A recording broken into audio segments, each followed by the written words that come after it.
Brian's like, I don't like to know so I'm gonna like, okay. He does, he's such a yeah. The man feel like this, you know, full on gift of ours, like, well,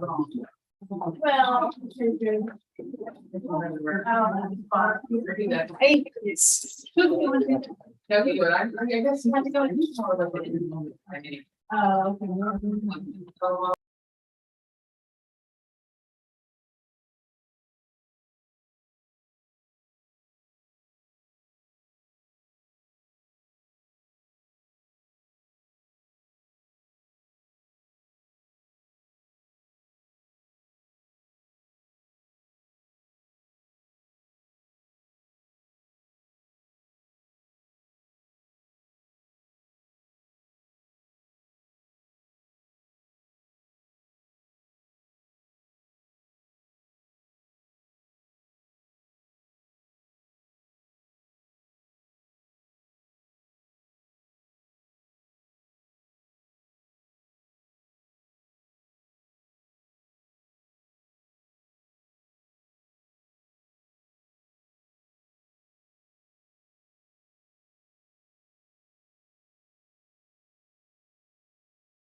don't understand, this is serious.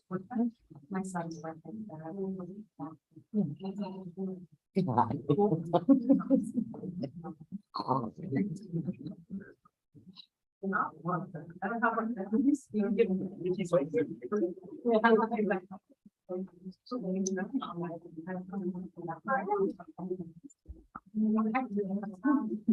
I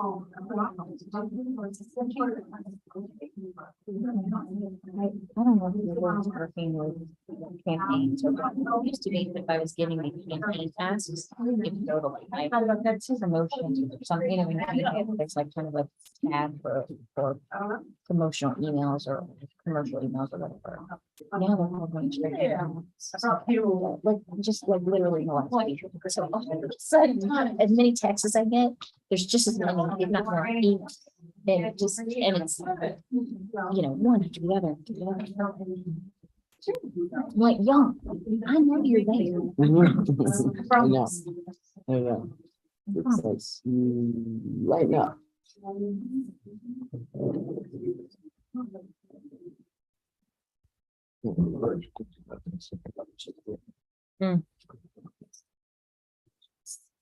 Better for worse. It's all cool, everything cool, cool dude? What? I'm glad you could hang out for a couple minutes, though. Make sure, yes, please. Before, just make sure it goes well. Right, it just goes, we're crazy about, yeah. I'm in charge.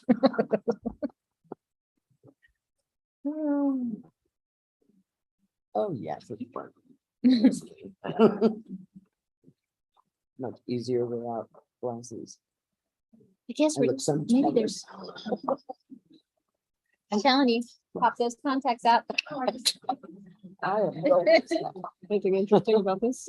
I know there's just 6 vacancies, but the issue is that, so the SLPs and everybody else is advertised like centrally. So there's only one listing for a psychologist, even though there can be multiple vacancies, but the counselors are 6 up there. So.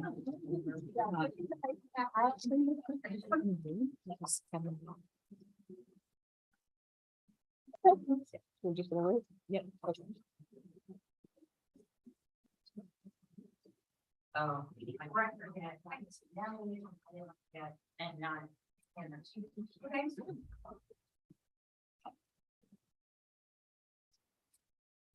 Also, I send around a finance meeting sheet.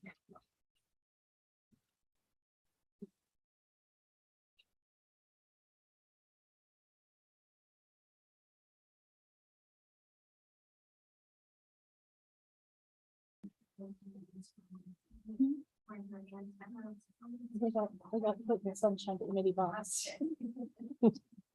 Not appropriate to wear here. Yeah.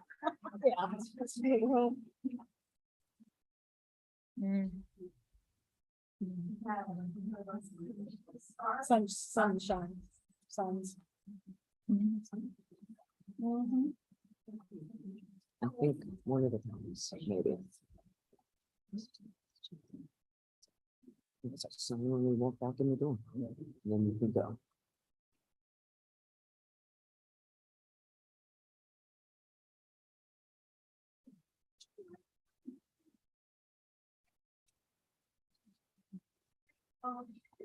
Be ready. Go ahead and start.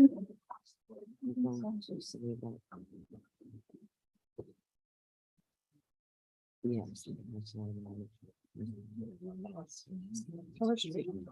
Let's stick on you. Yep. Color Street, smoke and mirrors. I have a couple people that sell them that I come to. I love them, they're so easy. Okay. Yes. I can't have any of this because I'll be powdered. Thank you.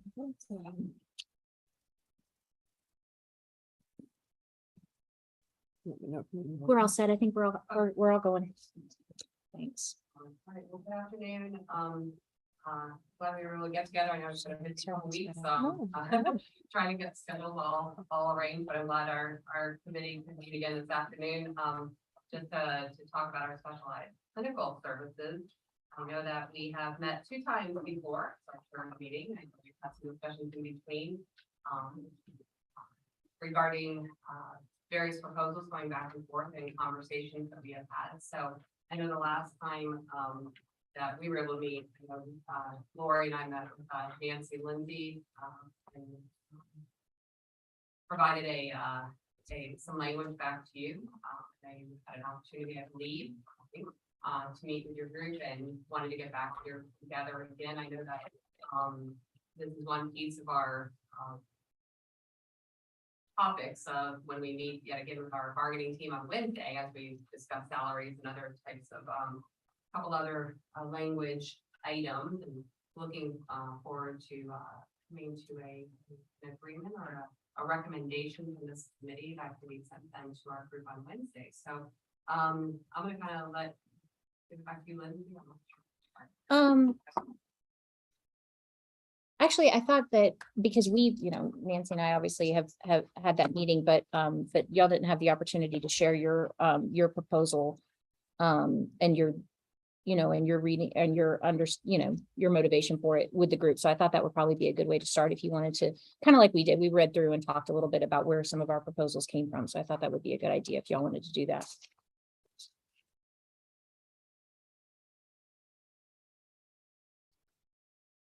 Give me 1 minute. Sure.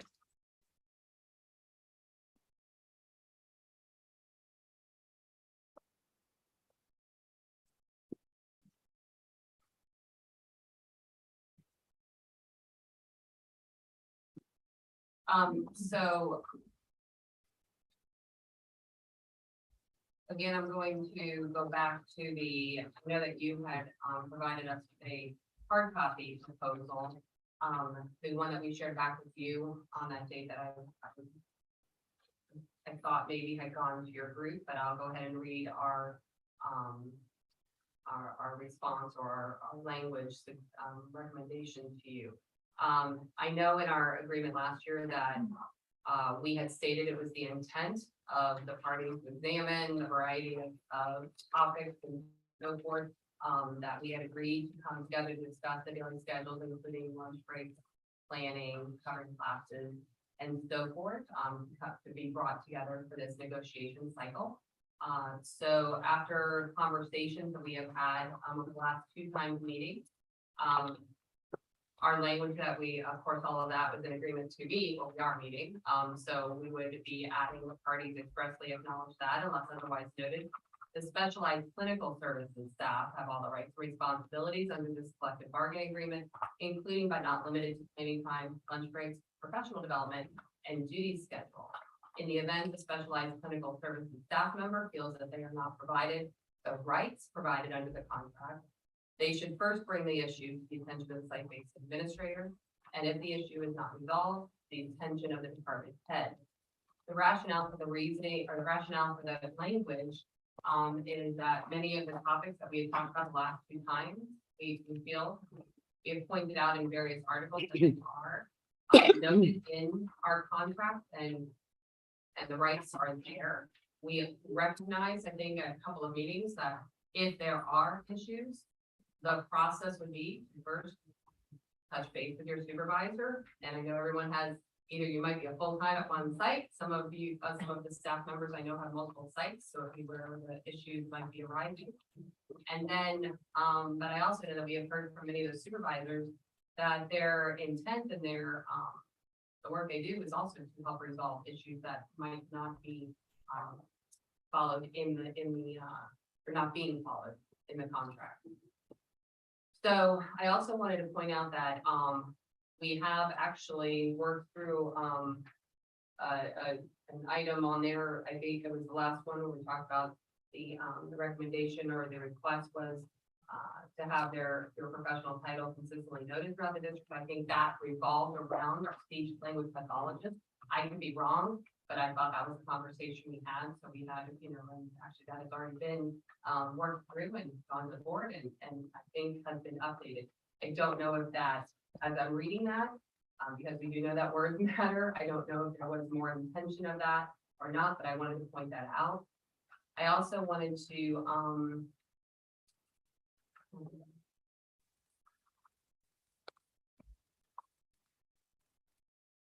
So if I can just add, part of the reason that the proposal was added to clarify in Article 38 that the people who are included within Article 38, which again are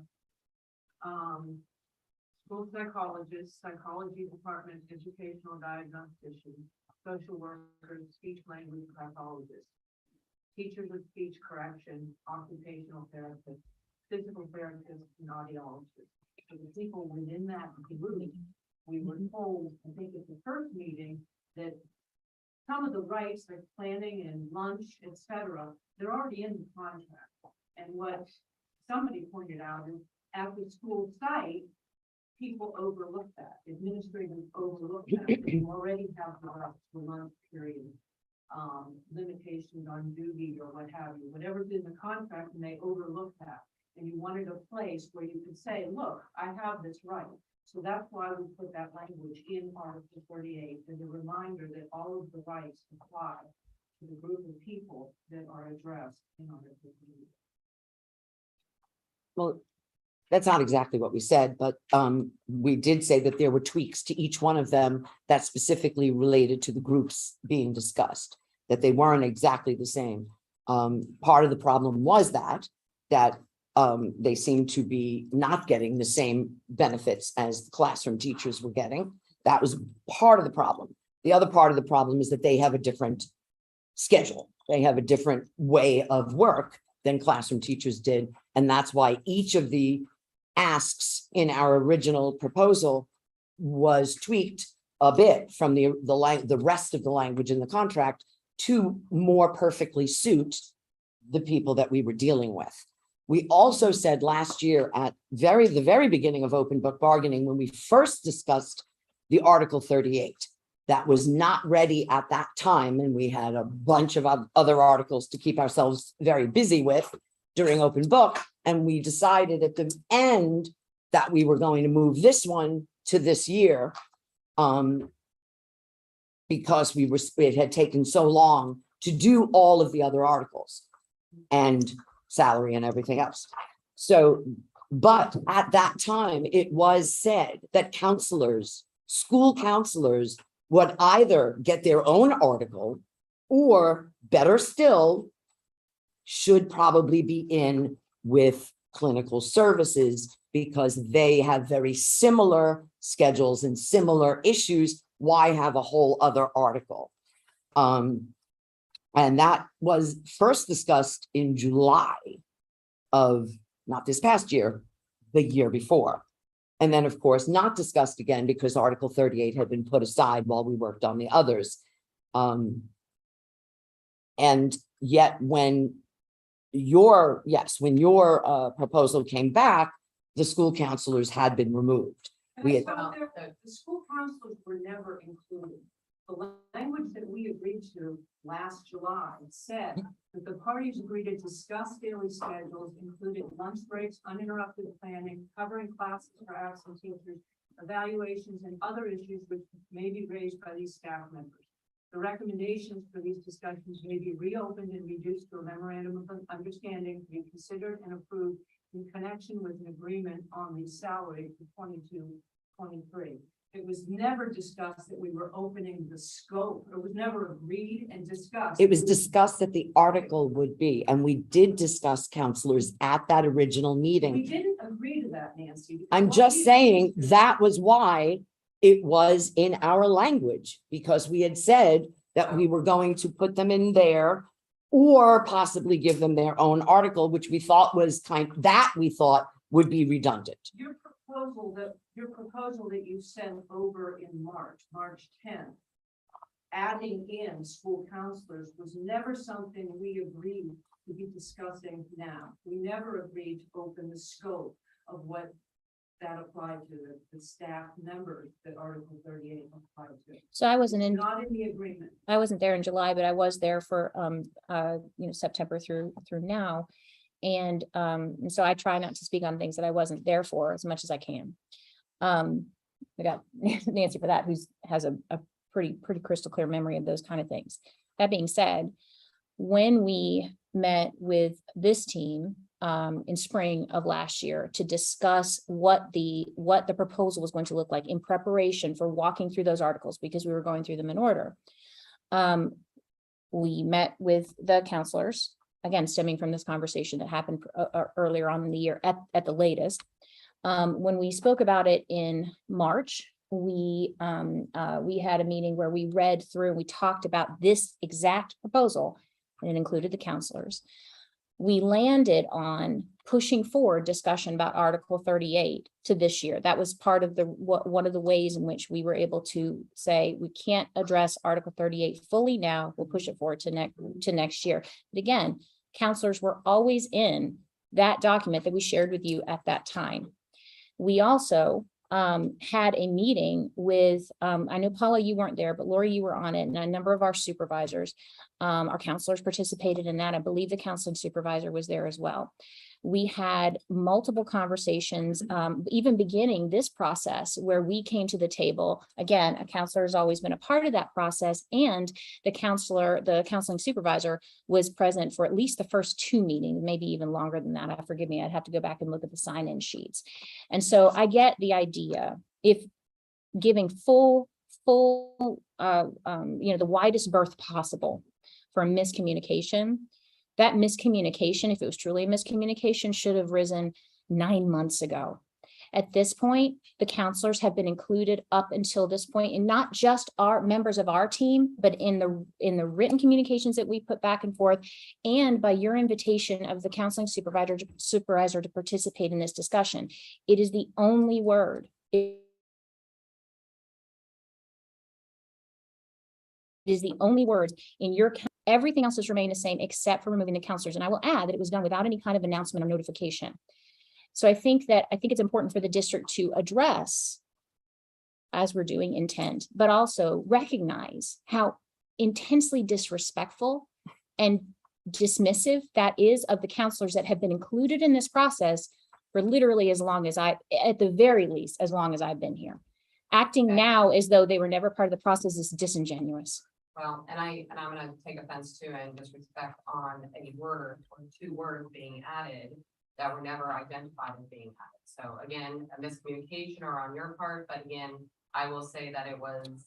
There was, added to it, and I Okay. think we can either. I think we read the move entire. From here and have, and right, but we did read the entire article that we brought on our first meeting this year to you.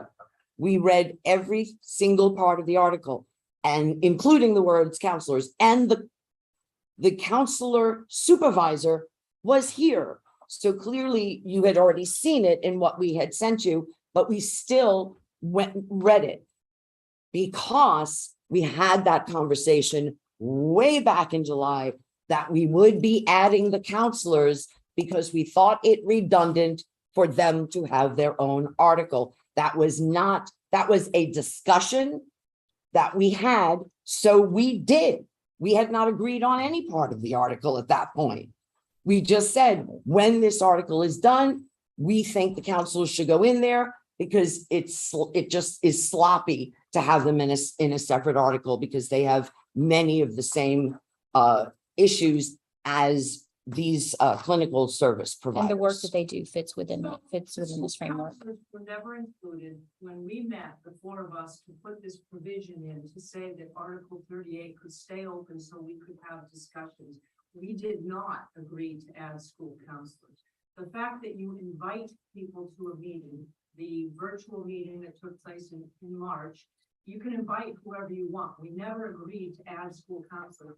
And with respect to your comment that you take offense, we took offense when we looked at it that you sent over an article that looks exactly like the preamble to Article 38. You didn't redline it and you just stuck in school counselors. It wasn't until we prepared the counter proposal that we said, okay, they're putting plural on some of these.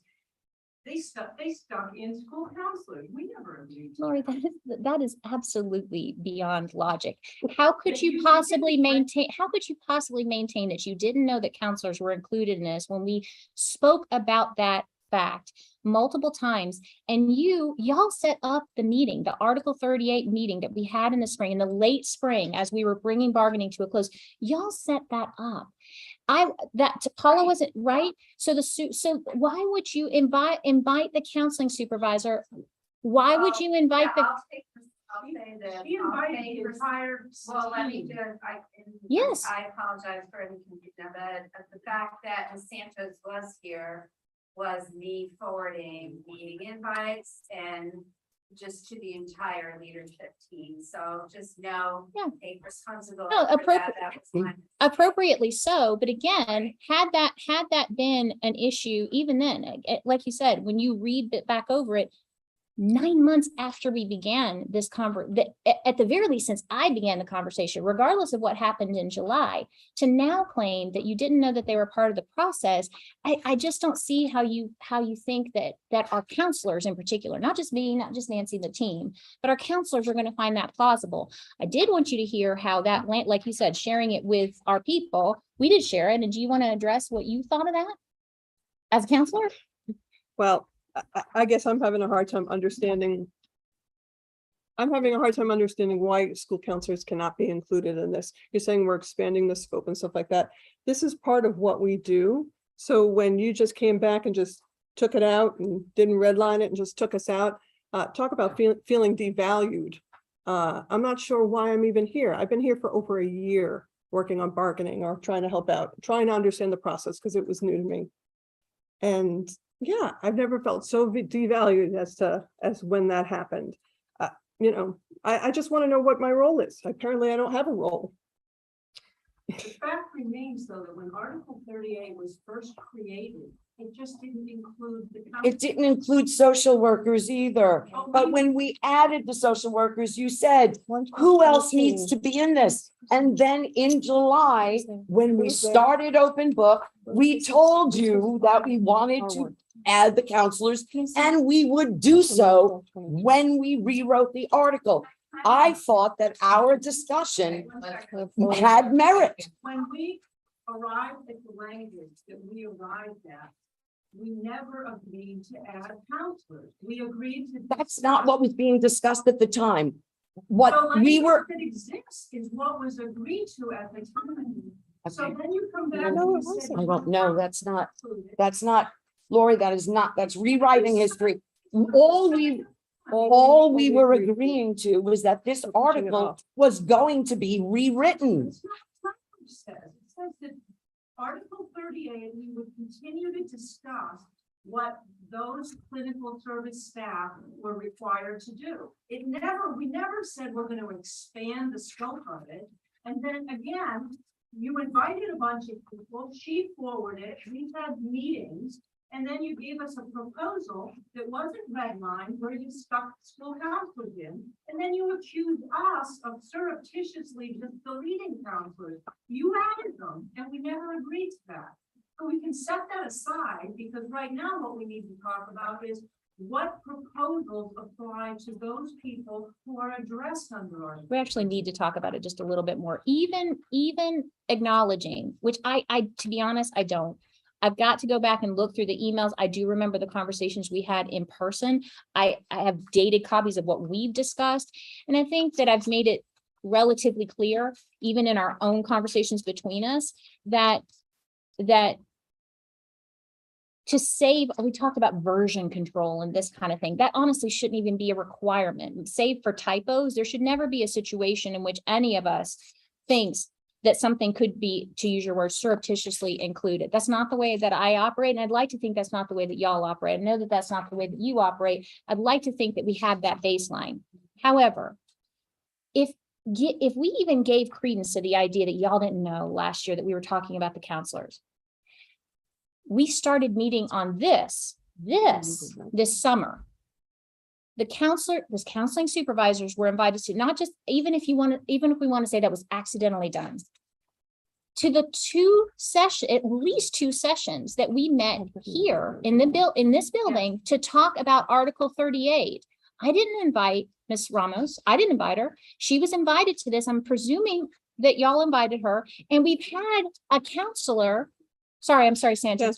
I honestly don't know her personally, but we've had a counselor sitting on, if nothing else, we've had a counselor sitting on our team this entire time. So to now in October, after, if you presume everything else, and I don't concede that, but let's presume it, that's 4 meetings of this group before we ever get a copy that just removes the counselors without making any kind of acknowledgement. And then the expectation that we can walk into this meeting and just gloss over it again. That's not, because if that was a misunderstanding. I just don't see how that. I think our counselors deserve more acknowledgement and more respect than that. Yeah, well, aside from that, understanding when the words that we agreed to, and you signed off on, Nancy, and you, Lindsay, when we agreed, the four of us met, what we said is, let's get the contract settled. Because I thought our conversation had merit. Christine has been sitting on the bargaining team since last July. And that is when it was brought up that counselors needed to be part of the contract. We said it, and I've said it 3 times already, so I'm not going to say it again. We discussed that. I thought it was understood, not agreed to, but understood that we were going to include counselors somewhere. And we said, they're either going to get their own or we'll just add them to 38. That's what we chose to do, Where it fits. is because we thought that it would be redundant to have yet another article when their issues are so similar to the issues of the SLPs and the social workers and the psychs and everybody else. So we figured, okay, this is where we'll put them. This was rewriting this article. That was the agreement. And we told you we were going to add the counselors. That was not surreptitious. Stop right there. If you had 1 second, if you had an issue with it, you should have said it the minute you received it and saw that we added it and said that. And we could have had this discussion 3 or 4 months ago. Nancy, or if whenever you- this started. When you had circulated this March 10th, you had redlined that you were adding in counselors, we would have focused on it. This is paragraph 1, it's a preamble, and you never redlined anything. I don't know what any of these people are doing. I know, Juliana, what your role is, but I don't know everybody's title. I don't know what. you They've do. introduced I know you are They introduced themselves every single meeting.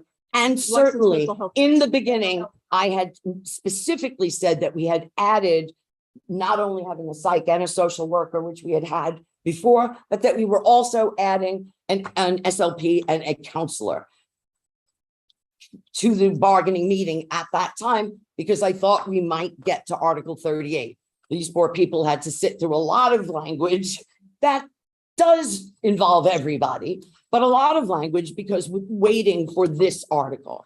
If you had an issue with us putting it in, because it was put in because I thought that conversation, it had resonated at the table with me. I thought it had resonated with you.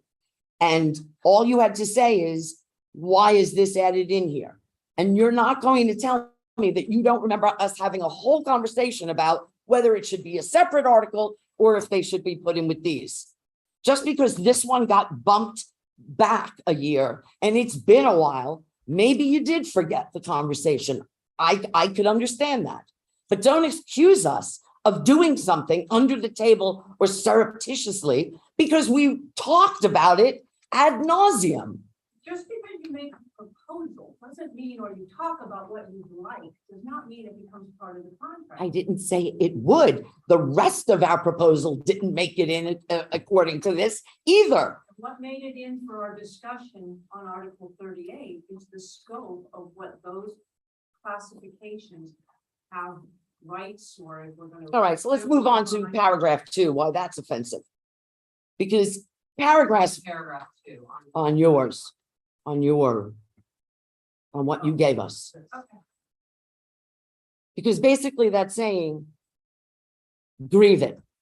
Like you have said, every other time we've tried to get language into the contract. The contract, and I'm going to say this again, is not simply writing out all of the management rights that exist.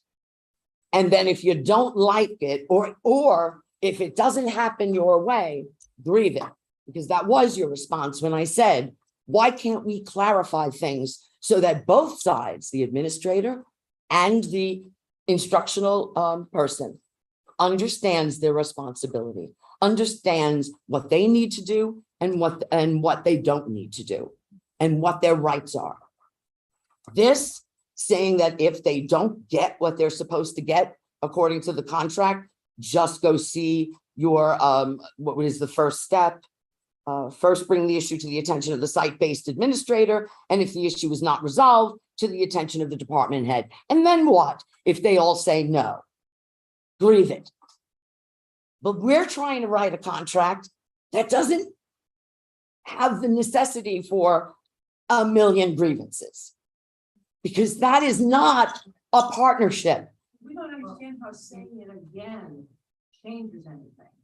So if it's just saying it again. Why would you say it that's not again if it helpful. already exists in the contract? Pardon me? Why would you say it again if That's it already my exists in the point. contract? That's not a point. But when you make that point, you're disregarding the fact that we very carefully walked through every point of our counter proposal and explained how it was different from what exists in the contract. I understand a reluctance to just reinforce what already exists in the contract. I believe in that as well, which is why we spent hours out loud walking through Yes. every item of this counter proposal, explaining how it was different. So that is not a matter of just of restating. It was Right. specific. This is how this is different. And all this does is say, yeah, the rest of the contract applies. And then we're going to restate the grievance procedure. So let me respond to that. Mhm. Because we kind of bring us back and forth. We did spend lots of time in this committee to talk about the various, I thought you had 9. One was just a preamble, so to speak. And we spent time and we listened to your proposal and the rationale and the reasons and the, for why it should be in there. We also shared back where it could be problematic in the running of our schools to have something as specific as that. When we were saying that it's not simply, it's already in a contract, but it is. And I'm not gonna, I don't necessarily want to go 1, 2, 3, 4 right through it. Employees are already provided an uninterrupted lunchtime.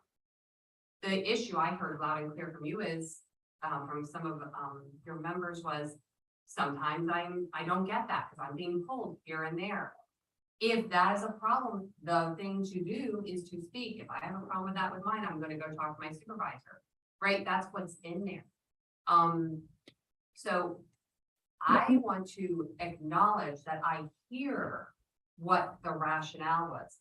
Our job is to make sure that whatever we are able to agree to is doable for our schools. And we did talk this out, and we have had lots of discussions about what can we put in there that is not gonna, first of all, counteract something that's already in the contract. I'm not gonna take away any of the rights, right? I mean, everybody has the rights that are in the contract. But we also have to make sure that we have things in place to run our schools. I say that, and I also go, but we need to make sure the rights of every employee sitting in here is handled, is given, is followed. So I don't know where we come to that middle ground on here. When we move through some of the, I will say that this does not appear to be trying to find a middle ground. because Lindsay, I'm going to tell you, you spend hours, we spend hours to try to figure out, is there some language we can put? And every time we were thinking, well, okay, well, this makes sense, but it's already written, it's already provided for in the contract, right? So that's where we go back and forth with, just put something again. We don't, there's more words. It's not, I don't know if that's beneficial or not, because I can simply go to an administrator or supervisor or whatever and say, no, this is a right of your employee. So, we've had these discussions, but there's some things that just were refused outright because they're not manageable. And that's why there's 2 principles here. As we mentioned in the 2 of you, Paul and I had a discussion with probably 27 school-based principals and spent some time with them. And I'll just give an example. It's to be excused from duty. I'll let the 2 principals kind of elaborate a little bit, but that we spent a great deal of time because we understand that your group gets pulled a lot because you're not classroom teachers. But then what we heard from this group as well as school-based administrators, a couple of things. Donna pointed out that most of the folks that came to you said that is the time that your staff can observe students. And Mike, I think that was a point you made as well, that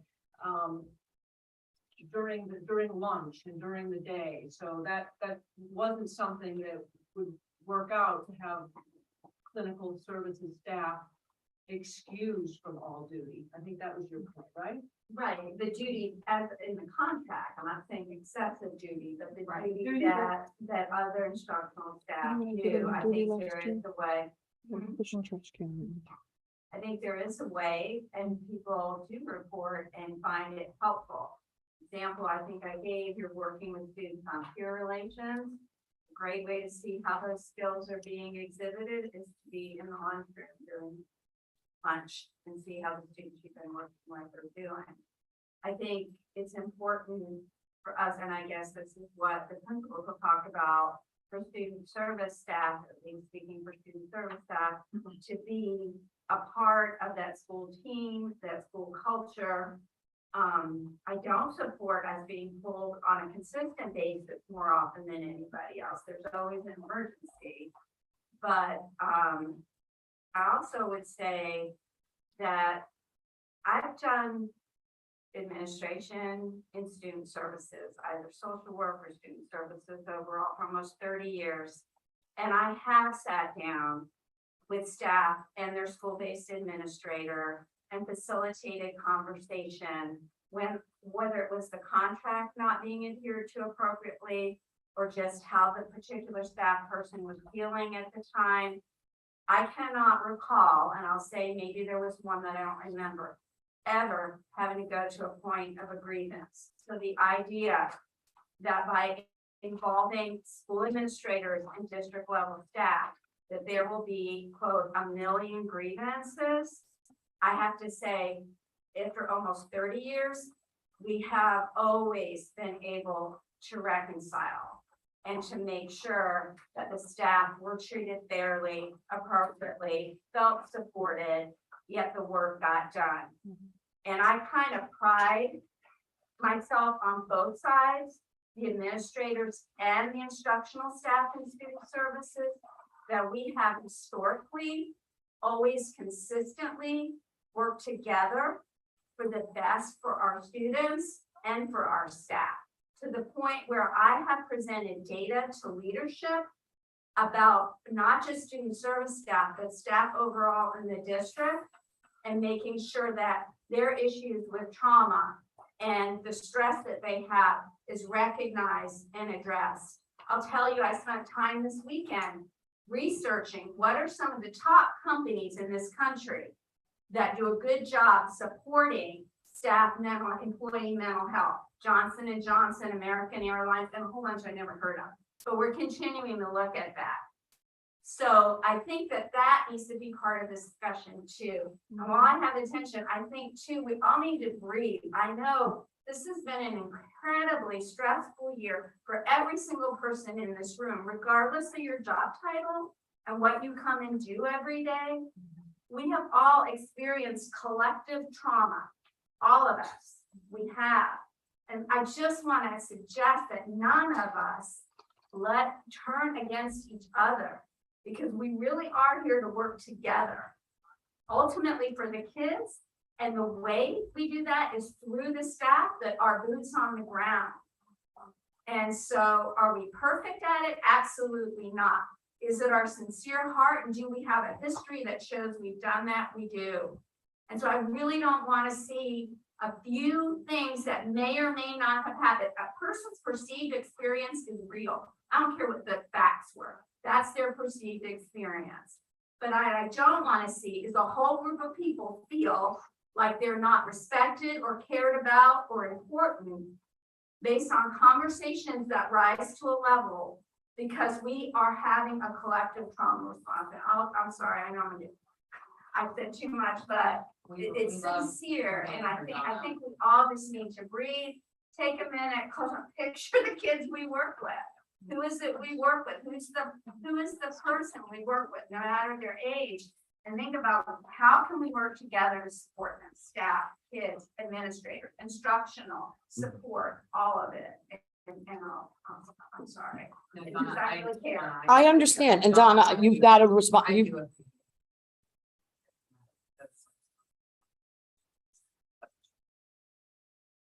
You do have a very good reputation of caring for both the employees and the Um,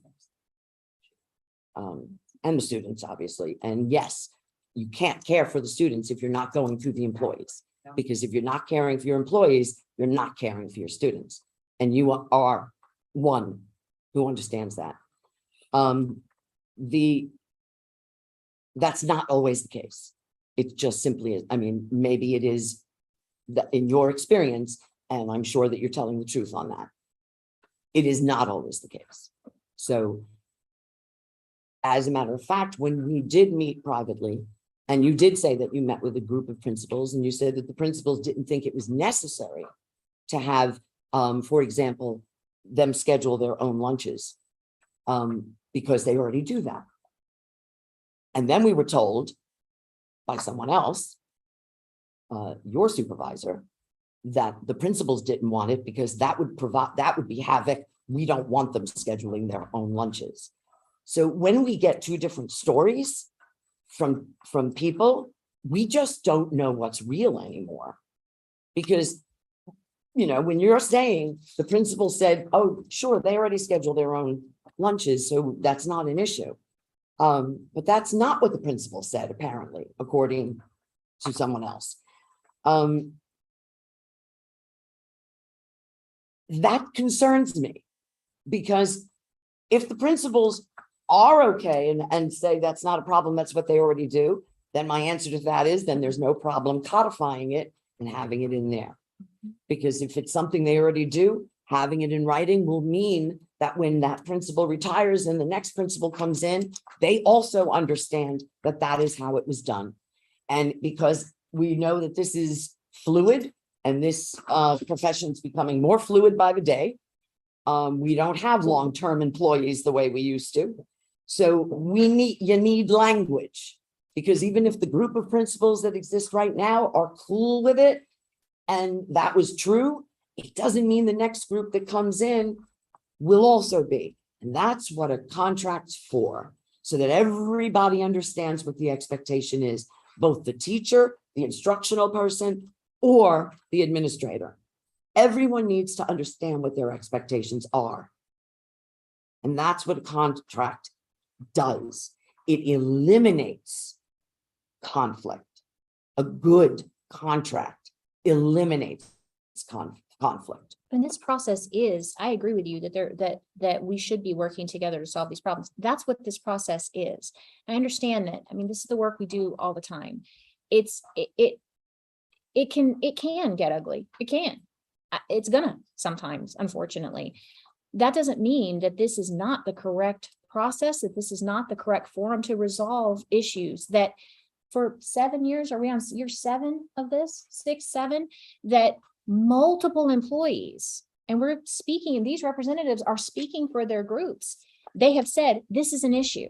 Maybe our supervisors don't see it this way, but they're saying it is. So when the people, like you say, boots on the ground, are sitting at the table and have stepped out with some courage, because we've already seen members of our team being targeted for their participation in this process, just this part of it. I think we have to acknowledge that that is not caring for, that is not making them feel valued, you know, like, yeah, ideally that would be part of this process, but that's not always how it goes. But yet it is the prescribed contractual process, the legal process for addressing these issues. And if people have brought up these points as issues, that's because they are. Like, these are the professionals doing the work, saying, this is my experience, I'm seeing it. I'm speaking for my colleagues who also see it. They're bringing these concerns in good faith.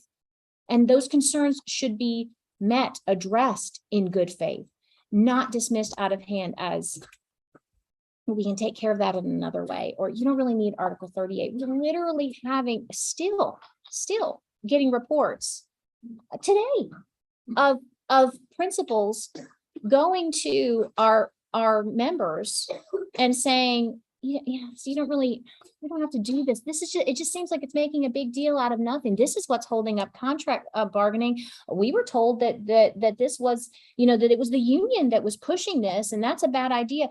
I mean, I'm telling you, it happens. It is a framing of this process as too much, unnecessary, negative, aggressive, that makes it that way.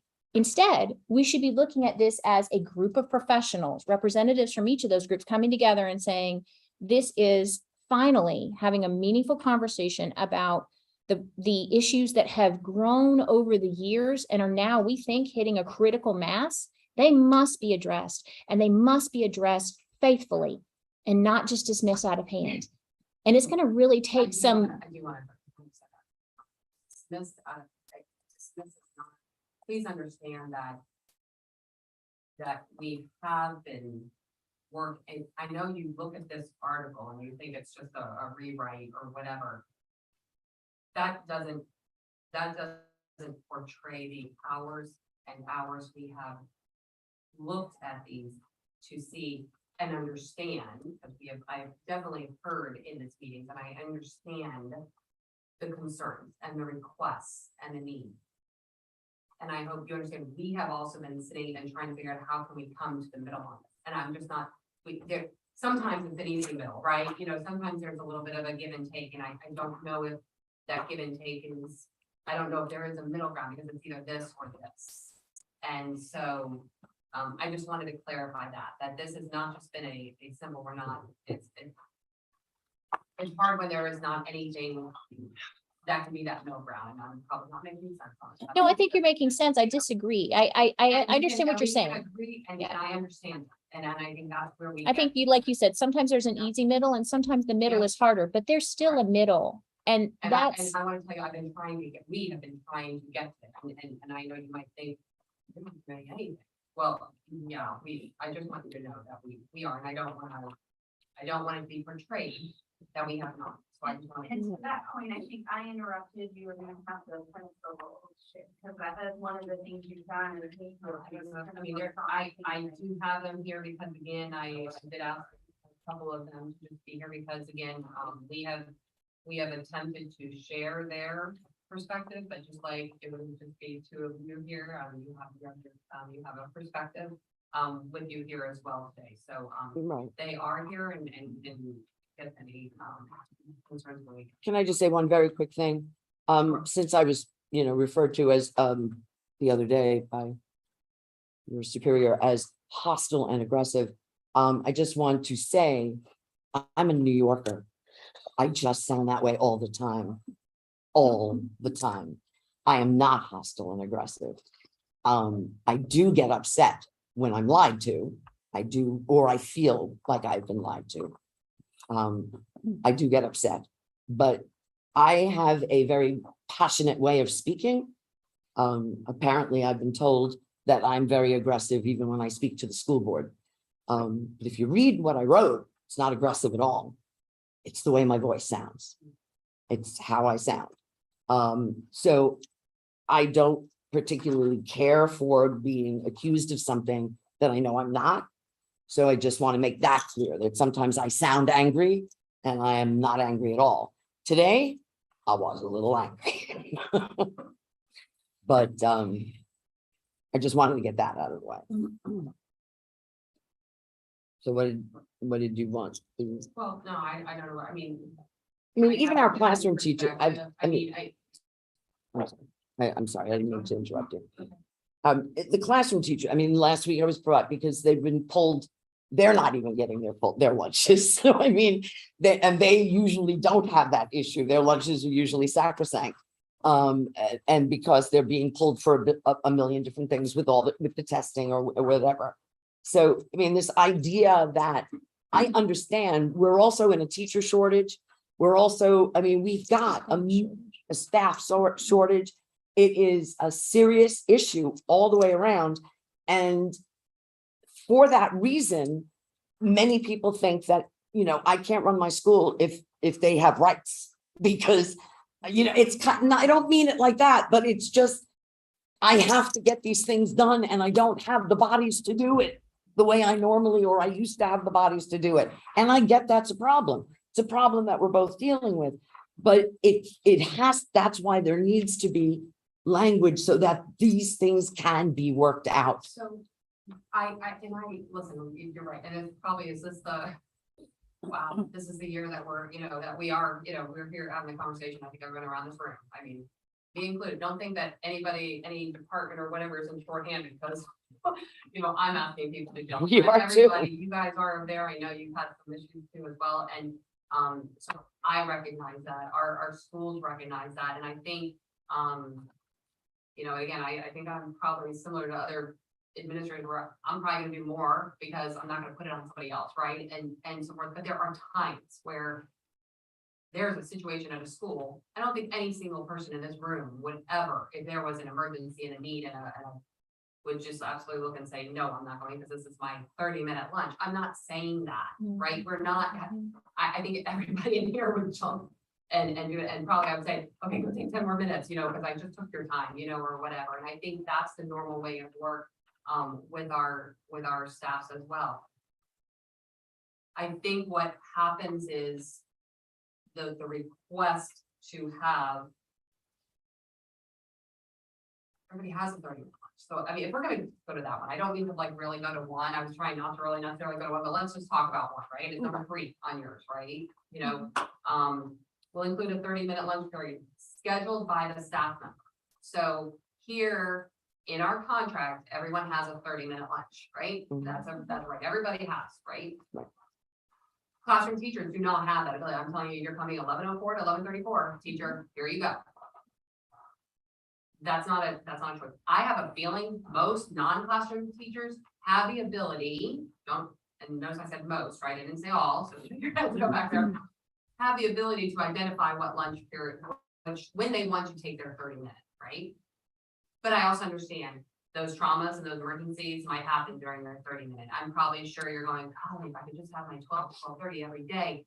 I get it. But maybe I'll let some of the principals talk about lunch, you know, just giving you a perspective. But I know you've heard, I mean, you guys are all people at the school, so I know what they say is probably gonna be similar to what you're experiencing, so that's why I kind of go back and forth. But the added, right? The added rights. So that's what that would be. Like classroom teacher, you have 30 minutes, but I'm gonna tell you when your 30 minutes is. But here's another member of the same bargaining group, and you get to now select your lunch. And Classroom agree with it. teachers bring 25, 30 kids with them. It's really not about when they go, it's when all their 25 to 30 kids show up in the cafeteria. Right, If they don't have a weren't, choice. if they so weren't it's bringing not all those scheduled for the kids. teacher. Like, I listen, I have my kindergarten teacher. For kindergarten, sometimes they get 10:30 to 11 lunch. I'm like, but you know, that's the time that, you know, whatever. Right, they're assigned lunch. It's not up to them with their lunch.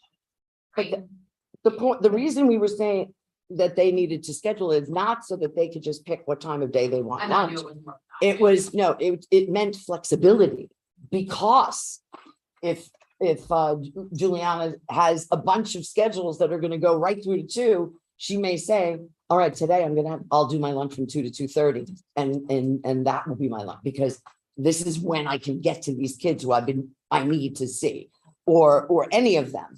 So that day, not necessarily that every day I want to have my lunch from 2 to 2:30, but that they have the flexibility to, based on the availability of the kids that they're working on, that they can move their lunch around to accommodate their needs for meeting with kids. That's what the intent of that was for. So maybe I've got a couple of questions on that one if we want to, but I'll maybe let the principals know, or let them kind of talk about how you all run it at your school. Because I think it would be 2 different, I think it's probably different.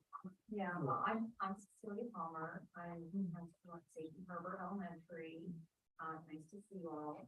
I don't know how else, someone in a psychologist position or social worker or SLP could handle scheduling a lunch. It's just the assumption, that they're fixing their own schedule, they're arranging their own schedule to support their students, what's best for their students. Emergencies arise, and I see them having lunch when they get to their lunch, and they definitely take their lunch daily. I do not ask when lunch is happening. To me, it's your professional judgment when you're taking your lunch during the school day, as long as everything else is getting taken care of. Same thing. Hi, everybody. I'm Mike Roney. I'm the principal at Osceola from Middle High School. Juliana and I work together. And my social worker, my school psychologist, being Ms. Stoles, behavior specialist, they have the flexibility. They work it in when it can work with their schedule, so that's never been an issue. Juliana, has it ever? For the most part, no, sir. There are still days that I just want to say that sometimes in the 30-minute lunch, and to answer your question there, sir, I've had the flexibility to do my own lunch. You are correct. The team there has been great. And for the most part, a lot of these things that we are asking for are already being done. It ebbs and flows. And lunch is not just, that 30 minutes isn't just about being able to stop and eat. That 30 minutes is being able to step away from, back in the day, 30 years ago, perhaps they called them smoking breaks, and people took smoking breaks and walked outside Maybe and still. stepped away. Some of the staff on their lunch break, we call it taking a lap, walk around the parking lot. And sometimes I do too, try to do that. And then there are other times when I am in my office and I just want to listen to my music and I shut my computer and then my phone is ringing. And then it's so, and it's the end of the day and it's 3 o'clock and I haven't had that 30-minute break. And the trauma comes back because when there's more to do than can be done, and we're all experiencing it, everybody in here, there's more to do than can be done. And we just fight to get through as much of it as we possibly can on a given day. And those breaks are so important for the mental health. And Donnie, you've had it, it's that trauma. Yes, So, which I also had written to the board about, because I know that it's not just our kids, our adults are really do suffering. I personally have a great team? I personally am incredibly blessed. Yes, sir. Do I have a principal that I can go to? Yes, sir. Have there been times through the last, well, yeah, I'm trying to think of less years I've been at Osceola High, though, that I've gone days on end without a break? Yeah, But it wasn't anything we. it was more to do, it was this person scheduling a meeting, and this person needs me for a meeting, and this person needs me for a meeting, and whenever we're covering ESC, and I've got 15 people that can schedule meetings, and suddenly they're all there and they're emergencies, and hey, can you cover this one? And I've got the right to decline a meeting, but then I decline a meeting and say, I really need that time, and it's like, this is the only time everybody else has open. Can I actually, and this is a question for the principals, and thank you for, because I think it segues. So one of the, when we were talking about, again, even though it was your turn to counter, we looked for opportunities to find middle ground. And there were points in our proposal that I thought, okay, this seems like a place where we could, maybe we could show some movement. And I was not corrected, but informed by members of our team that there are considerations that I had missed. So for example, like the scheduling of planning or the scheduling of lunch, right? So if that's really what is generally happening, okay, then if it's happening, then it's not something that we have to just hammer against the wall. It's happening. But what I found out was that it was not. In some situations, and because, like you said, not because, there's a big bad principal and comes in and cracks the whip and says, absolutely not, back to your corner. It's not that. Stop eating. Yes, it's not that. Don't yoga. It's not that. What happens, and this actually came from our social work, but one of our social workers informed me that, so she might have a need to meet with a student in 4th grade. I'm just making 4th grade. But she's been told that she is not permitted to meet with the student in this, the 4th grade students during reading or math, a core class. So I have a big question mark around that, because I don't know where that is part of statute. Now I understand the idea behind it, but what it does is push these push-ins or pull-outs to other subjects, all of which are still accountable for the learning that the students achieve in their classrooms. So I'd like to delve more into exactly who is requiring that, but let's just say that for the sake of argument, it's there, that it's legitimate.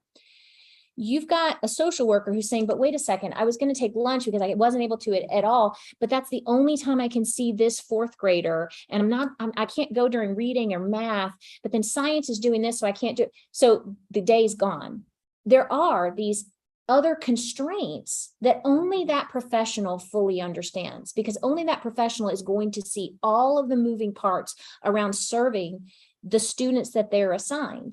And because of that, they are the only ones that should be able to determine their schedule.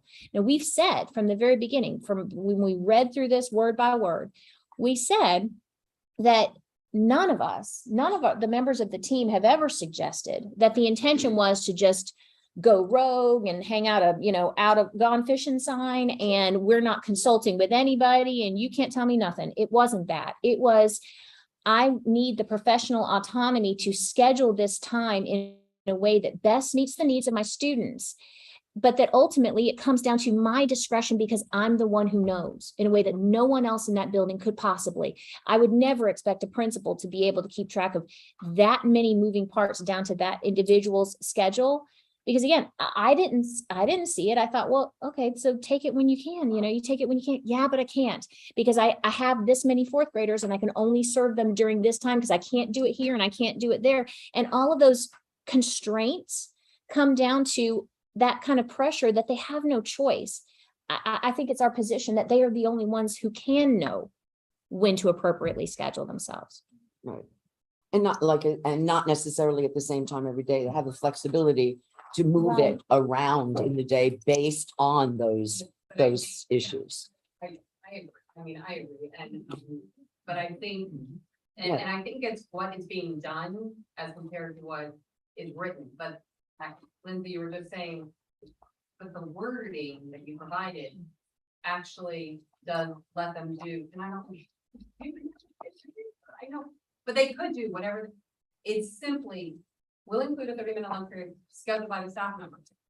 There's no other explanation, like you went off and explained, you said 2 or 3 more sentences about taking into account the level of, and it's not, that's not, again, that's not written here. So again, But could y'all have written that? What? I mean, there's your middle ground. Could y'all have written that? You were just explaining, you just now explained this all to me, like, in No, a I mean, we different- addressed it in a previous, no, we no, no, addressed no, it in no, previous in a different sessions. way, perspective, right? So again, how you were just laying it out to me was a little different than what I had heard previously, but regardless. But again, I also will go back to. I'm gonna just say, I don't know what I'm talking about. No, I mean, Okay. it's complicated. Happening to me It's more and more. complicated and it was a consideration because I was a high school teacher and I wasn't an elementary teacher. So thinking about, when certain subjects are scheduled, it was beyond, but again, I shouldn't be the one who's responsible for scheduling them, So again, though, I think this They is should. a multitude of people out on school site, and if you're talking in your high school, so elementary. It is a multitude of people that have to worry about that actual no touch time and the 90-minute read block. So again, and I don't know if it's 60 minutes now or 90, it was 90 minutes when I was there, we couldn't do anything out at 90 minutes. So there are regulations on that. So that's not just somebody just saying that. Okay. That we all do need to follow. So that's what makes all of the scheduling. And when you talk master scheduling, that's why master scheduling is so, everybody's shaking their head. Oh, we've all been part of it. Don't do that. It is a couple of chessboards in front of you because every single person, to the VE resource, to our SLPs, to our social workers who are working, to our psychologists pulling students out. And yes, there are rules that you can't pull, don't dare think you're taking it out of art one day. You can only get it one day a week too. I mean, there are all these things of what's good and what's not good. Or out of hope because it's a required secondary. Right. So I hear that. And I, again.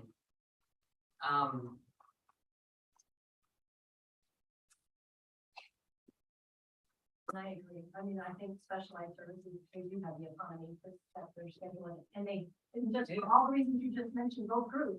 They have to do it. They do have to take into consideration all the no touch times and they do, and we make sure that they do supplement there. I know that, like you said, Julianne, this is a meeting and you guys are, all giving wonderful people and you may say, but you do have the right to say that. And we encourage you to say that this is my lunchtime. Could we reschedule for 1:45 or whatever it is?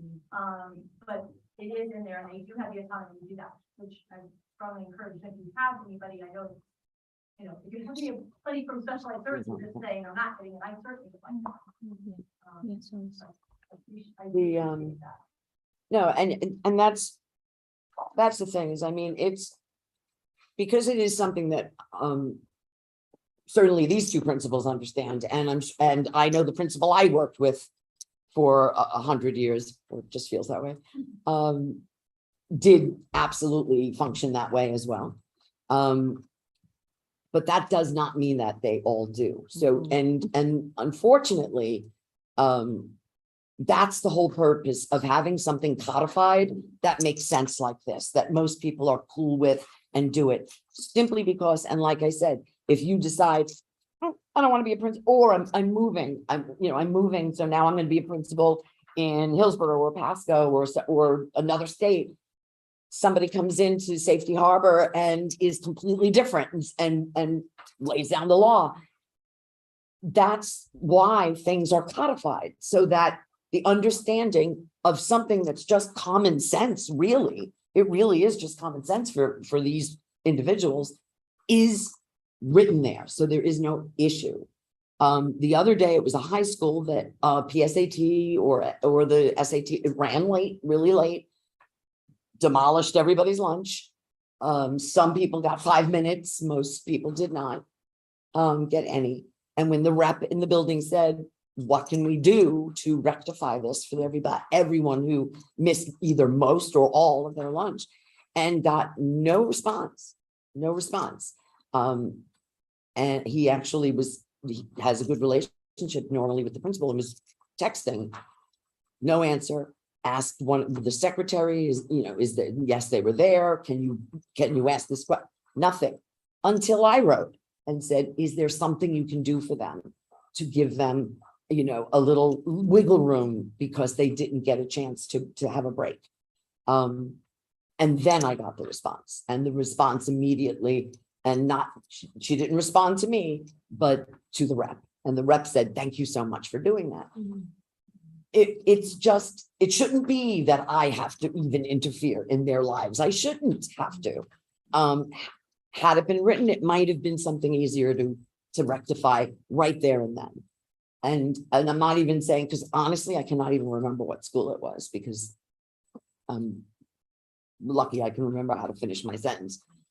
But so I'm just saying that everybody it doesn't function the same way. If everybody had that set, there wouldn't have been a need for a contract ever.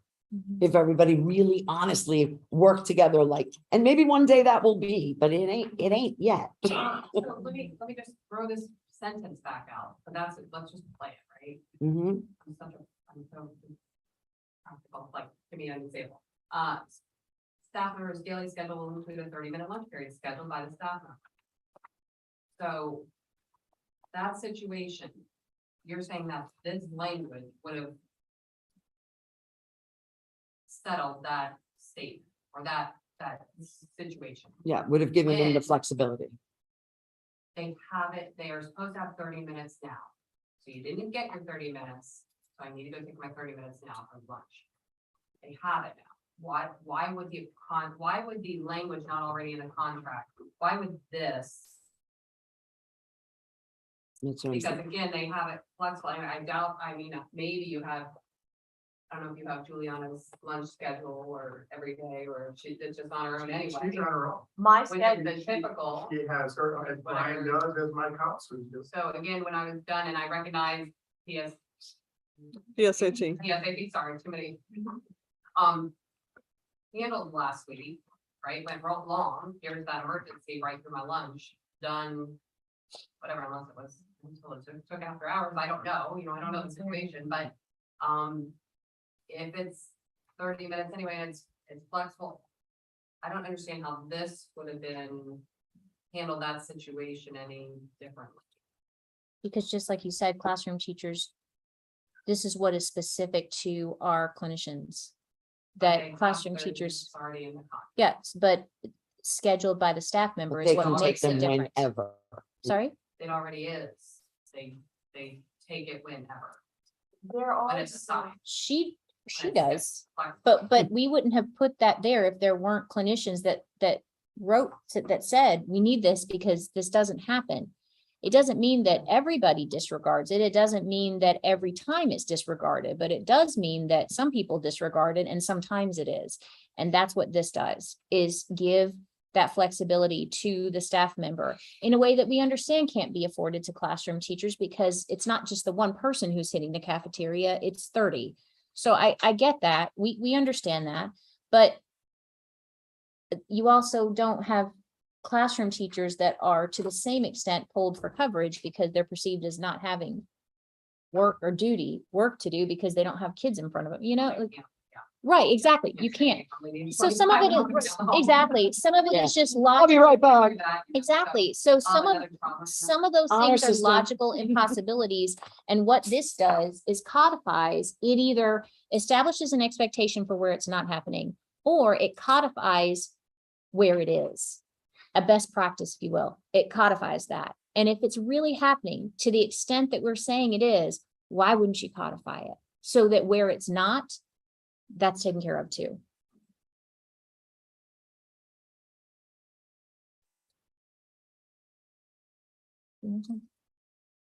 Sure. Okay. So in the, and I know that we're Can I coming, just make a sure. suggestion? Would that sentence work if it said scheduled by the staff member with the approval of the building administrator?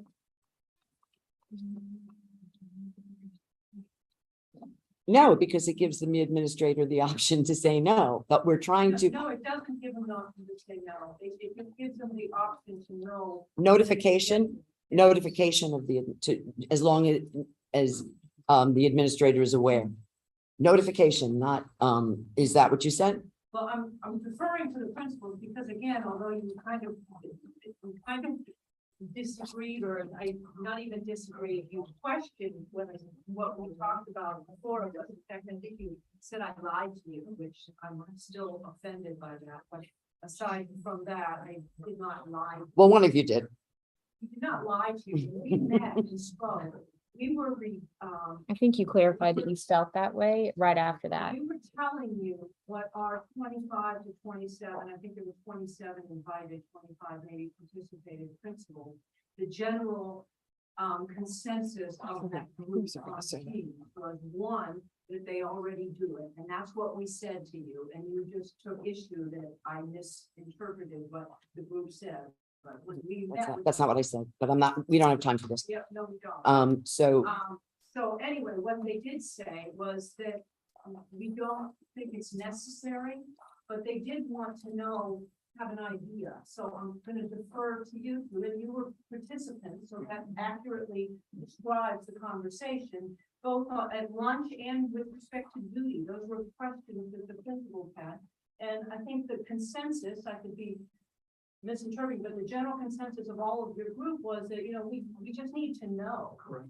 So I don't know if notification or approval would solve this problem, but, that's a suggestion and I defer to you. So as long as you know when the 30 days is, notification there. would that? Just which ones? Fine with me. I mean, if there's flexibility to begin Yeah. with, so, being notified would be fine. I think notification Notification is fine. is absolutely Should be, yeah. reasonable. And we Should would, be and letting I the can tell you administrator as a know. union, if someone were to come to us and say, I want to be able to, I shouldn't have to tell anybody where I'm going, we would say, no, you do. For all of these reasons. That rarely comes up, but occasionally we do have to clarify things that would seem to be obvious. So I think notification works. No, let me just ask, I'm sorry. And something I do is, and encouraged by student services, to share our calendar. So my calendar is shared with my team leader in my department, with my department managing officer, with every one of the clerks and the school secretary. When I tell, and the ESC reading session, when I tell you there's 15 to 20 people, and I do my best with that pile of work to put it in there. So I do my best to block when lunch is. It really is just a suggestion placeholder in my world, because if a student is going to walk in my door Right. and knock as I'm about to take my lap or listen to my music, Right. you better bet I'm gonna stop. And if it's a situation where I have to eat because of low blood pressure, then I'm gonna offer something to the kid too, because I've got a drawer full of it. And we're gonna sit and chat and eat together and have a bottle of water. And maybe go take a lap together because maybe they need to walk. But with that said, my notification to approval is actually your Ms. Stressback had. If for some reason she doesn't, and I made a mistake, she will. But the receptions, they can all read the schedule. And I believe our social worker too. And so with that said, they can look to see. So that is something. Yeah, and it could be, there's a number of ways that that could be addressed on campus, but I do think that notification is very reasonable to our people. And if that serves the function, then that's exactly the kind of middle ground we could find on something like this. So, and with that being said, we did really spend a lot of time and discussion on finding some places in which we could land on some middle ground. So we, even though it wasn't really our time, we went ahead and prepared a counter, and you'll see it's redlined. I'm sorry, what it is not is printed on both sides of the page or stapled. So I apologize. I'm about to, either myself or our copy machine is going off the roof, and it just depends on which one of us can get there faster. So please bear with me. So it's each of the 2 pages. Thank you. 2 pages each. Yeah. Okay. Thank you. I'll give them to them. Thank you. So you'll see that there are places, now obviously I wouldn't have added what we just said, but I did make a note, sorry. Oh yeah, but we put the kept the counselors, actually, we didn't redline it, we just kept them. You know, when we have I do think, and we've said this, that it's important to redline.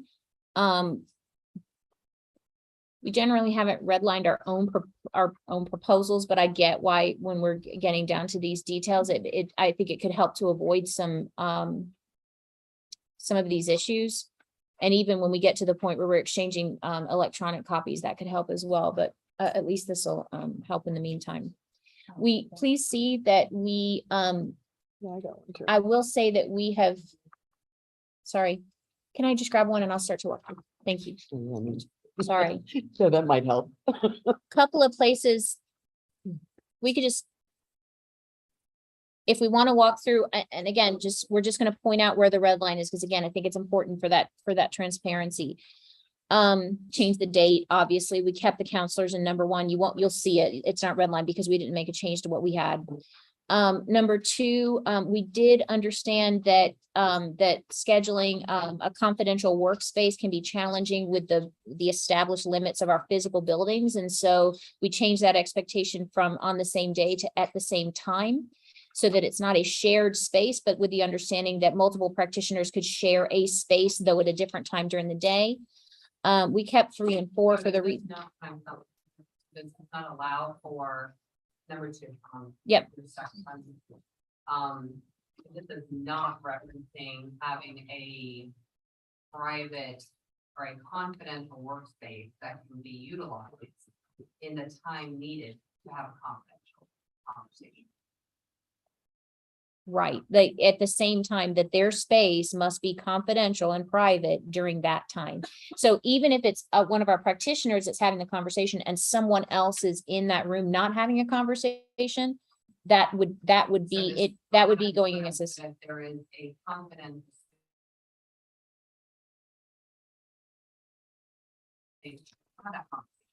That'd be acceptable. Yes, that it wouldn't necessarily have to be that person's office. We understand especially that not everyone's going to have an office every day on every campus, understandable. Though I think especially for our itinerants, some of the, like an administrator could offer their office because that's an established space. In Article 26, already states, quote, a space shall be provided for all school personnel where confidential conversations may be held. This includes itinerant staff who will be provided an office space or classroom area for school could be, right? That does not say that. So it's already, again, I'm just going back to it is in. Right. the So here's the contract that difference. says Here's the difference. space. What we've said, so that language doesn't require, and also we understand the practice has not necessarily been that only the practitioner is working in that space at a given time. What we've heard is that we might have, actually we've discussed here at the, here at the table, that you might have a practitioner on one side of a room and a practitioner or someone else working on the other side of the room. Yeah. That would not meet what Correct. we say is But the if I this need a- if definition, You need a confidential space.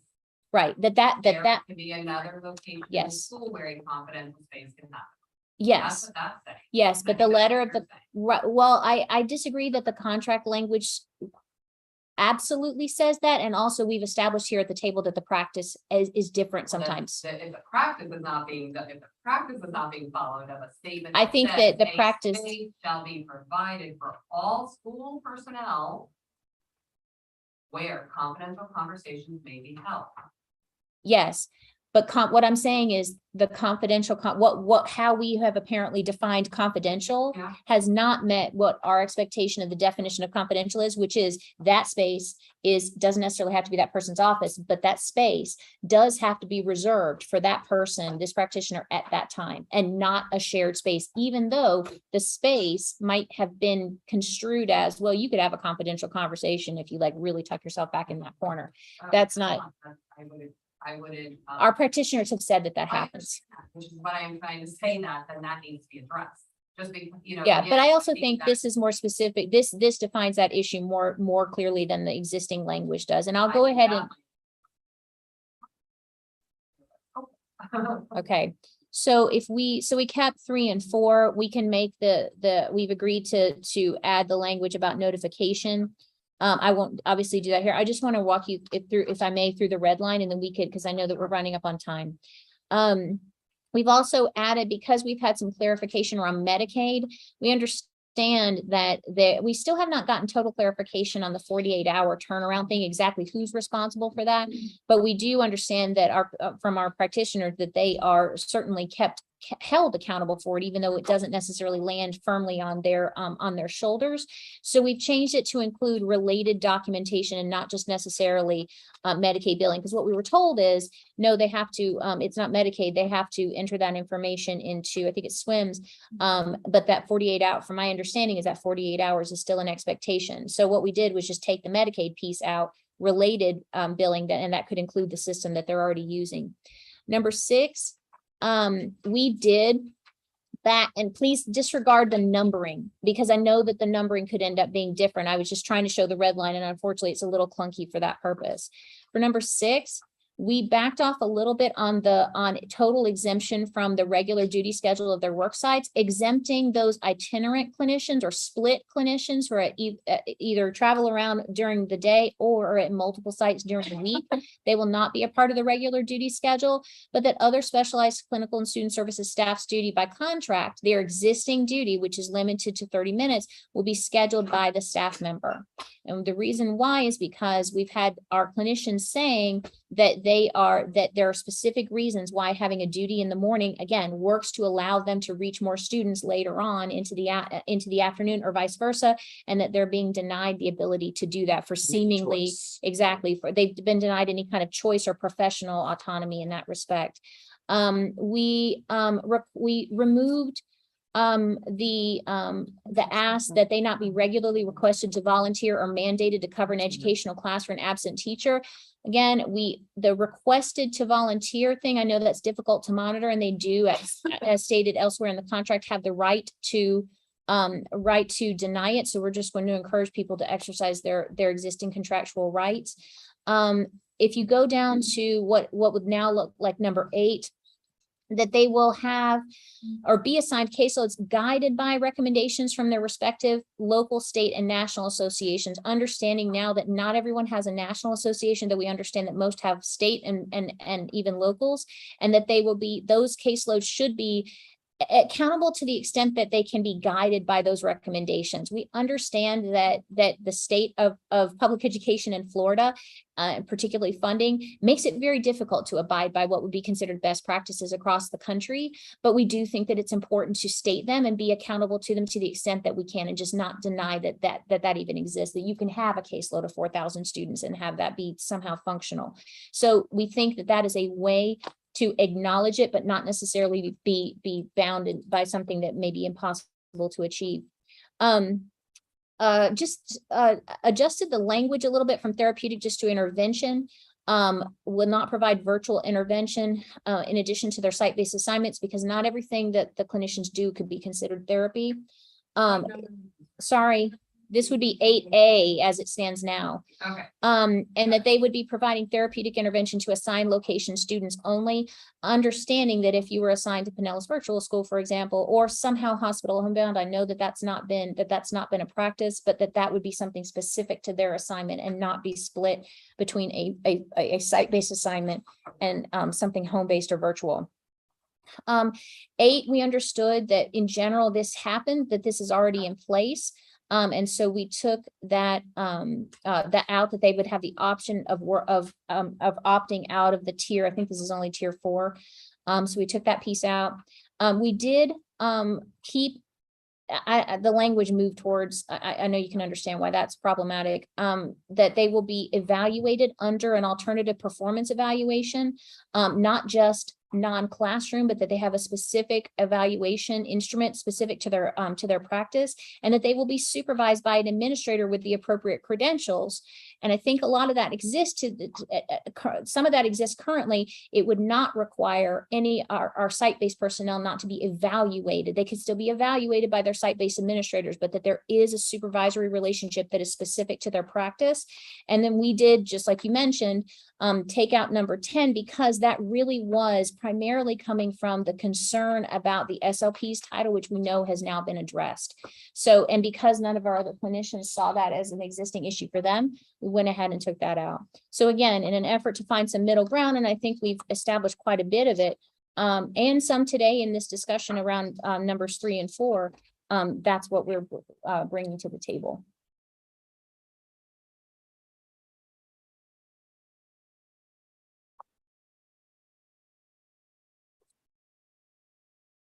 So both 3 and 4 would have with notification to the administrator. I think we had only talked about 3, so I know I was just gonna ask you about 4. Okay.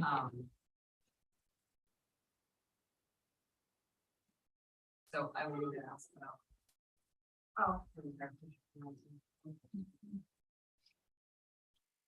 They do, I mean, again, we said it from the beginning that they have a common understanding.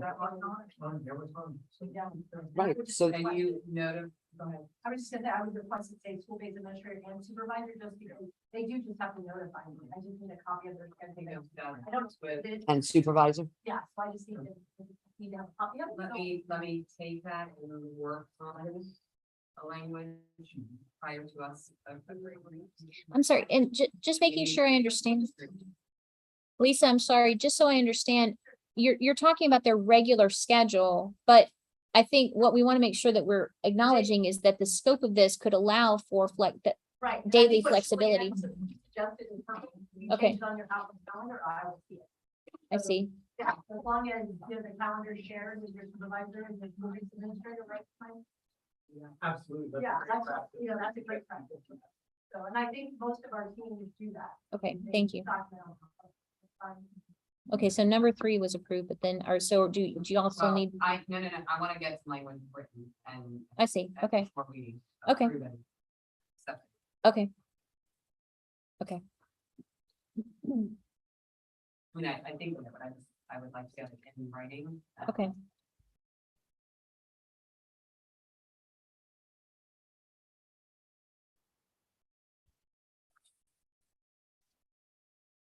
And we know that y'all would need to review this. We Is just, there any, before I complete the quality experts on the, we were just reference just quickly, number 5, the 48 hours. I know that I think there was some discussion going back and forth, and Mike, can you give me a quick, rundown or requirements or the ask? 48 hours applies directly to requirements around Medicaid, but there's a general expectation that we have to work with students that we end up doing.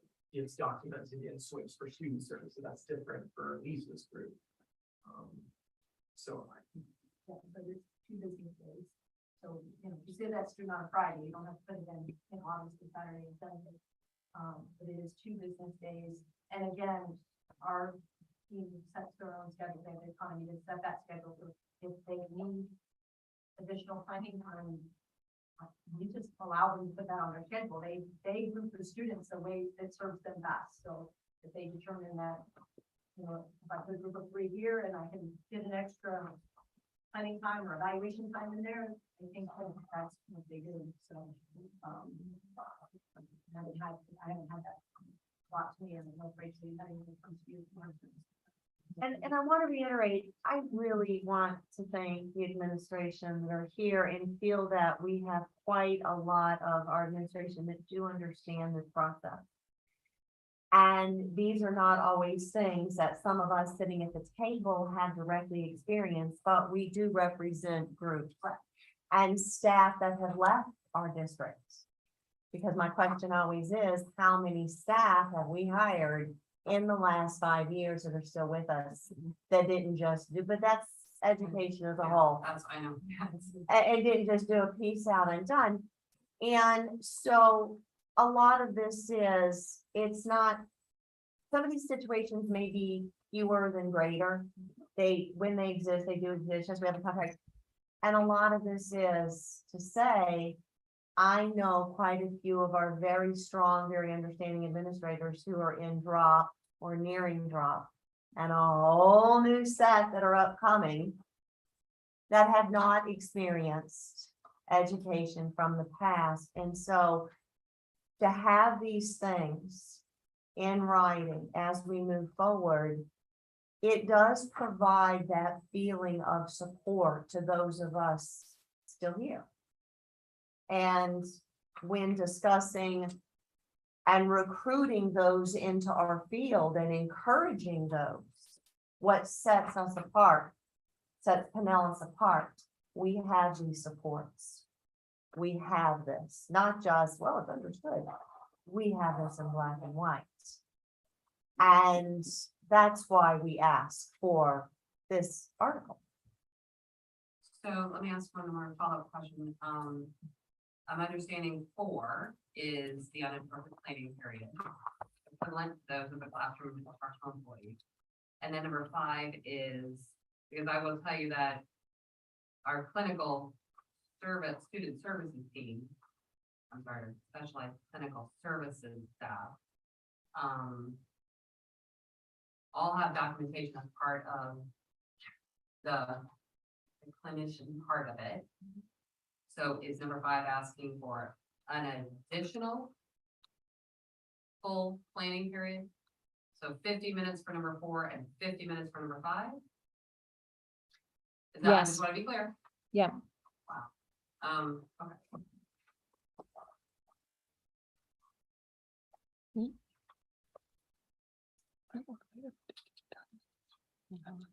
So I'll take that back. I see all the students during the day and I do all my documentation after school. I don't have time to do it in the day. I was able to see all the kids Anybody I else have have to any see. questions? No, I'm good.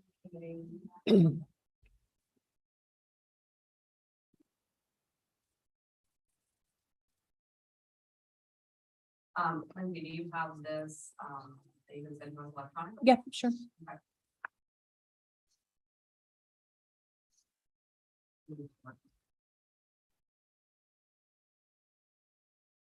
Do we want to schedule another meeting?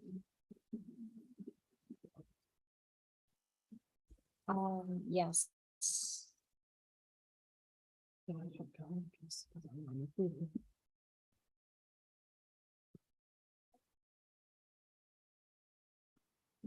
We have.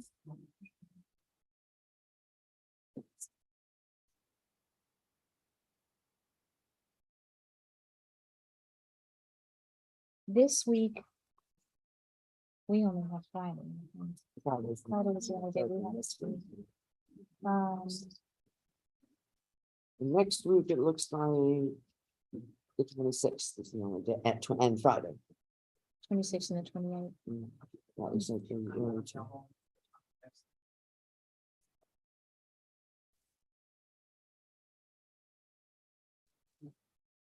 Maybe Not on your own. Is it 27th? 27th, I have a meeting with these Mm, people, not that, both, they requested both Nellie and I to come, apparently there's big problems. Yes, Yeah, we're excited for some. yeah, the 24th is the middle school, session with Dan, having all the middle school teachers.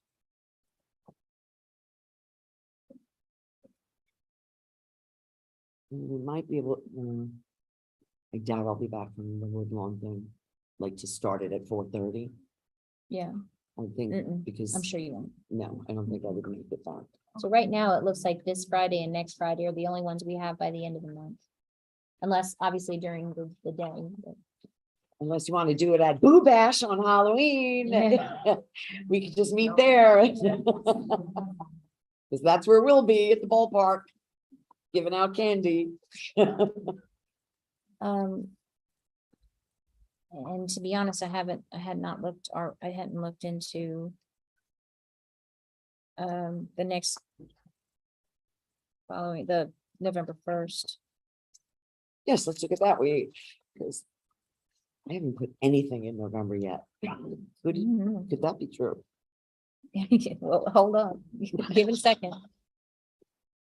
Could do the first, second. That I could that week do the first, the second, or the 4th. I thought you said you were out on the fifth. I'm out. It got rescheduled. No, yeah, no.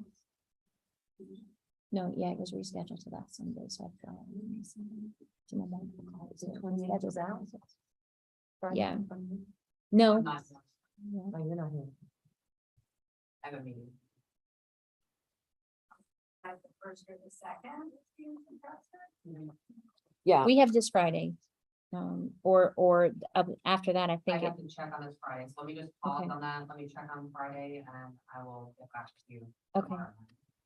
I mean, we've got the whole. yeah, whole we have to team check with everybody. Are, this is I'm good that, with does that, 21st. you can't do Friday. What day? This Friday. Oh, no. The 21st, no. Okay. So no, it looks like Friday wouldn't. Right, so it is, Donna, 4 years ago, we spent many Friday evenings, Tuesday evenings, Friday till late. I remember bargaining one time till about 9, it was like 9:30 at Yes. night, and it was, We sent out. It we was had a dinner. Friday. We did we dinner. sent out for pizza. We were What- like, let's just finish. Where else this." would anybody want to be? It's like, nobody's leaving. Let's So we're finish looking it. at the week of the 1st at this point. God, yeah. First, Are second, those nice? and the 4th are what I have right now. Do y'all have your calendars where you can see the 1st, 2nd, or 4th? I have a dentist appointment on the 1st. but I'm good on the first and second. I think so. We do the 2nd. Second, Second, okay. If that works, real. let's All right. pencil it in. Second. Second. Wednesday, the 2nd. What time? 4:30. 4:30. In before somebody else. 3:30. 4:30. 4:30. That's it, because that's a student day. Can you guys do 4? I can do The four. problem is I work at a middle school, so I always have to leave Yeah. early to come here. Yeah, Is- middle is school your is administrator- 4:30. They've been supportive. Fine. Not that I should necessarily be here. Since I'm not included. Will it be here or will it be there? We'll figure that out.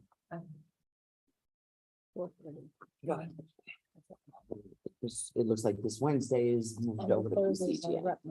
I did Right. update, I don't know, why it didn't pick up. Yeah, so it's at PCTA. Yeah, I really, besides now, there's so many things going on down there. And I that's don't at know, 3:30 this Wednesday. Not the 4:30. It's not my thing. Okay. The one that I had. was part on it. Because that's good. So, I mean, if there's an issue, we'll find out about that. I think our part looks like that worked. Yeah. The one that I just gave. Sure. Juliana, you got that one? Oh, yeah, this must have been fascinating for people. They're like, oh, my God. Pick a date already.